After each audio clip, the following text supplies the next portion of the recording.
Hi, welcome to Vangari kitchen. అనపకాయ season వచ్చేసింది. తెలంగాణ స్పెషల్గా అనపకాయ కుడుములు చేసుకుంటారు ఈ సీజన్లో. అనపకాయ కుడుముల కోసం అనపకాయను ముందే ఉడకబెట్టి పక్కన పెట్టుకోవాలి.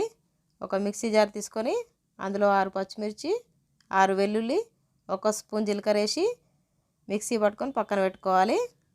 ఒక వెడల్పుగా ఉన్న ఏదైనా బేసిన్ తీసుకొని అందులో 2 కప్పుల వరకు బియ్యం పిండి, అరకప్పు ఉల్లాకు, అరకప్పు కొత్తిమీర, రుచికి సరిపడా ఉప్పు వేసి పక్కన పెట్టుకోవాలి. ఒక గిన్నె పెట్టుకొని 1 స్పూన్ పల్లి నూనె పోసుకొని పల్లి నూనె వేడైన తర్వాత పచ్చిమిర్చి పేస్ట్ వేసి 1 నిమిషం కలుపుకోవాలి. నిమిషం అయిన తర్వాత ఉడకబెట్టి పెట్టుకున్న అనపగింజల్ని ఒక గిన్నెడన్ని వేసి 1 నిమిషం కలుపుకొని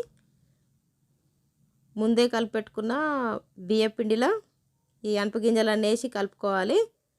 ఇప్పుడు బాగా కలిసిపోయిన తర్వాత ఒక గిన్నెడన్ని నీళ్ళు తీసుకొని కొన్ని పోసుకుంటూ కలుపుకోవాలి.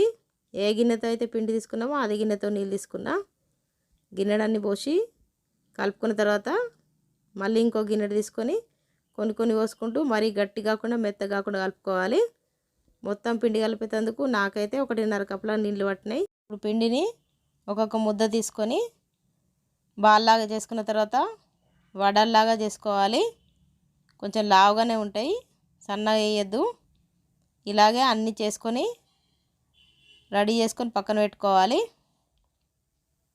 ఇడ్లీ పాత్ర తీసుకొని ఇడ్లీ పాత్రకి నూనె అప్లై చేసుకోవాలి. పల్లి నూనె అప్లై చేసుకున్న తర్వాత కుడుములను అన్నీ అరేంజ్ చేసుకోవాలి.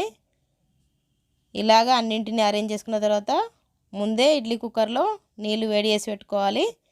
ఇడ్లీ పాత్రను అందులో పెట్టుకొని ఉడికించుకోవాలి. ఇడ్లీలు ఉడికించుకున్నట్టే ఒక 20 నిమిషాలు పడుతుంది ఉడకడానికి. 20 నిమిషాల తర్వాత ఉడికినలే చూసుకోవాలి. ఉడకకపోతే మళ్ళీ కొంచెం పెట్టుకోవాలి.